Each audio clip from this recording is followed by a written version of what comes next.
नमस्कार, आप देख रहे हैं कंटाप न्यूज और मैं हूं आपके साथ अनन्या मिश्रा। दोस्तों, दिल्ली दंगे के आरोपी उमर खालिद को लेकर अचानक से अमेरिका से बड़ा खेल शुरू होता हुआ नजर आ रहा है और इस खेल में न सिर्फ पीएम मोदी की सरकार को बदनाम करने की साजिश रची जा रही है, बल्कि भारत की सुप्रीम कोर्ट पर सीधा सवाल खड़ा किया जा रहा है। लेकिन बड़ी खबर निकलकर सामने आ रही है कि भयंकर खेल का भांडाफोड़ हो गया है और ये खेल कहां से और कैसे खेला जा रहा है, अमेरिका किसके इशारे पर यह सब कुछ कर रहा है, और ये हम आपको आगे अपनी इस पूरी खास रिपोर्ट में बताएंगे। तो दोस्तों, चलिए खबरों की शुरुआत करते हैं। कल शाम से ही सोशल मीडिया पर एक तस्वीर वायरल हो रही है जिसमें दावा किया जा रहा है कि न्यूयॉर्क में बहुत ही चर्चित मेयर जोहरान ने एक लेटर लिखा है। लेकिन आपको बता दें कि सिर्फ जोहरान ममदानी ने ही यह लेटर नहीं लिखा है, बल्कि जोहरान के साथ साथ उनके अलावा 7 और अमेरिकी सांसदों ने ह्यूमन राइट्स का हवाला देते हुए दिल्ली दंगों के आरोपी को लेकर भारत के राजदूत विनय क्वात्रा को एक लेटर लिखा है। इसमें उन्होंने उमर खालिद के मामले में अंतर्राष्ट्रीय कानूनी अनुसार निष्पक्ष और समय पर सुनवाई किए जाने की बात कही गई है। आपको बता दें कि जोहरान ममदानी का लेटर हो या फिर अमेरिका के 7 सांसदों का लेटर, दोनों में गहरी राजनीति है और ये राजनीति सिर्फ उमर खालिद को न्याय दिलाने के लिए नहीं, बल्कि एक सोची समझी चाल के तहत खेली जा रही है, जिसमें न सिर्फ उमर खालिद का परिवार है, बल्कि अपने देश के ही राजनीति दलों के लोग भी शामिल हैं, जो सिर्फ दिल्ली दंगों के मास्टरमाइंड के जरिए पीएम साहब की पार्टी को घेरना शुरू कर रहे हैं। बल्कि सुप्रीम कोर्ट की न्याय प्रक्रिया भी सवाल उठाना शुरू कर दिया है और वो भी चाहते हैं। असल में हुआ यह है कि ये पूरा जो खेल है जानबूझ के तैयार किया गया है। वैसे तो आपको बता दें कि इस खेल को सबसे बड़ा नाम सामने जो आया इस खेल में वो है उमर खालिद के परिवार के लोगों का ही है, क्योंकि जोहरान ममदानी ने जो लेटर लिखा है उसमें साफ तौर पर लिखा है कि डियर उमर, मैं कड़वाहट के बारे में अक्सर आपकी बातों और इसे खुद पर ही हावी नहीं होने देने के महत्व के बारे में सोचता हूँ। आपके पेरेंट्स से मिलकर बहुत अच्छा लगा। हम सब आपके बारे में सोच रहे हैं। आपको बता दें, जैसा लेटर में साफ साफ लिखा है कि उमर के पेरेंट्स से जोहरान की न सिर्फ मुलाकात हुई है बल्कि बात भी हुई है।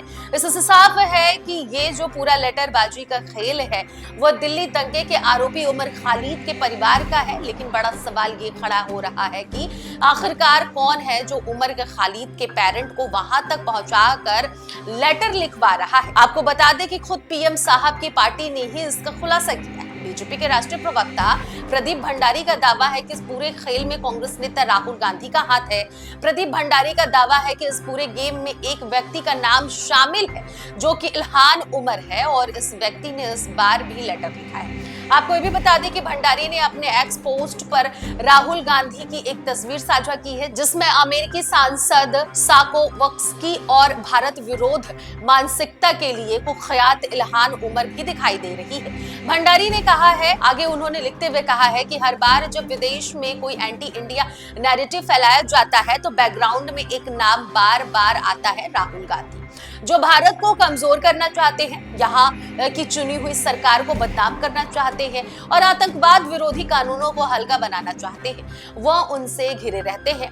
रमेश भंडारी ने इल्हान उमर को भी कोट भी उन्हें किया है और साथ ही साथ प्रदीप भंडारी का साफ तौर पर यह कहना है कि एक सुनियोजित खेल है। साल 2025 में अमेरिकी से जो इस्लामी फोबिया की रिपोर्ट सामने आई थी वो इसी खेल से जुड़ी हुई थी। ऐसे में साफ है कि जो उमर खालिद को लेकर अमेरिका में भयंकर खेल हो रहा है उसमें कहीं ना कहीं सबसे बड़ा हाथ राहुल गांधी और इल्हान उमर का है। हालांकि जोहरान इस खेल में पहली बार जुड़े, लेकिन हैरानी करने वाली बात यह है कि जिस जोहरान ममदानी को दिल्ली दंगों के साजिशकर्ता की आजादी की इतनी चिंता है, उन्हें बगल के देश बांग्लादेश में मर रहे हिंदुओं की चीख क्यों नहीं सुनाई देती। उन्हें न्यूयॉर्क में बैठकर भारत के कानून से तकलीफ है, लेकिन भारत विरोधी ताकतों को साथ हाथ मिलाने में कोई गुरेज नहीं है। उन्होंने खालिद को लोकतंत्र का रक्षक बताया और भारत सरकार से उसे रिहा करने की मांग की है। ऐसे में बड़ा सवाल ये उठता है कि क्या ममदानी को पता है कि उमर खालिद पर आरोप क्या है। ममदानी साहब, अगर आप नहीं जानते हैं तो जान लीजिए, कि दिल्ली दंगों में 50 से ज्यादा लोगों की जान गई, जबकि 100 से ज्यादा लोग बेघर हो गए थे और अब ममदानी उसकी न्यूयॉर्क में बैठक वकालत कर रहे हैं। ऐसे में साफ है कि जोहरान ममदानी जैसे लोग दरअसल एक खास इकोसिस्टम का हिस्सा है। इनका काम यही है कि जब भारत का कानून किसी गुनहगार पर शिकंजा कसे तो ये विदेश में बैठकर मानवाधिकार का शोर मचाने लगते हैं। लेकिन सवाल ये है कि जोहरान ममदानी ने कभी उन दिल्ली दंगों में मारे गए निर्दोष लोगों के परिवारों के लिए एक भी शब्द आखिर क्यों नहीं लिखा? जवाब है नहीं। और यही से जोहरान ममदानी का दोहरा चरित्र तब और साफ हो जाता है जब हम बांग्लादेश की तरफ देखते हैं। पिछले कुछ महीनों से बांग्लादेश में हिंदुओं के साथ जो हुआ है उसने पूरी दुनिया को हिलाकर रख दिया है। मंदिरों को तोड़ा गया है, महिलाओं के साथ अत्याचार हुआ है, बच्चों को मौत के घाट उतार दिया गया है। पूरी दुनिया ने देखा है कैसे एक शख्स समुदाय को निशाना बनाया जा रहा है।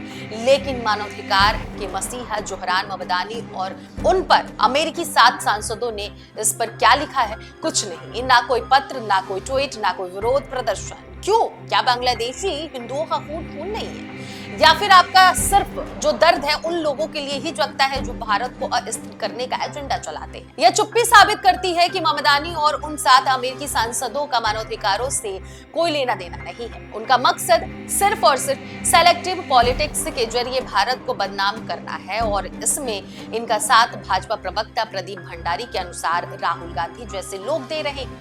ये वही गैंग है जो अमेरिका में बैठकर भारत के लोकतंत्र को खतरे में बताती है, जबकि हकीकत ये है कि खुद नफरत की राजनीति कर रहे हैं। ममदानी और अमेरिका के वो 7 सांसद लोग जो वोट बैंकों के लिए काम कर रहे हैं, जो भारत को एक मजबूत राष्ट्र के रूप में नहीं देखना चाहते हैं। ऐसे में साफ है कि जोहरान ममदानी हो या फिर वो 7 सांसद, ये चेहरे सिर्फ मोहरे हैं। इनके पीछे एक बड़ी साजिश है जो भारत के बढ़ते कदमों को रोकना चाहती है, क्योंकि ममदानी और उनके देश के 7 सांसदों का उमर खालिद के लिए प्यार दरअसल भारत की न्याय प्रणाली पर हमला है और उनकी बांग्लादेशी हिंदुओं पर चुप्पी उनकी असलियत को बेनकाब करती है। आपको क्या लगता है, क्या जोहरान ममदानी जैसे विदेशी नेताओं को भारत के खिलाफ बोलने की आजादी होनी चाहिए? क्या भारत सरकार को इनके खिलाफ और सख्त एक्शन लेना चाहिए? कमेंट बॉक्स में जाकर अपनी राय जरूर साझा करिएगा। मैं थी आपके साथ अनन्या मिश्रा, आप देख रहे थे कंटाप न्यूज।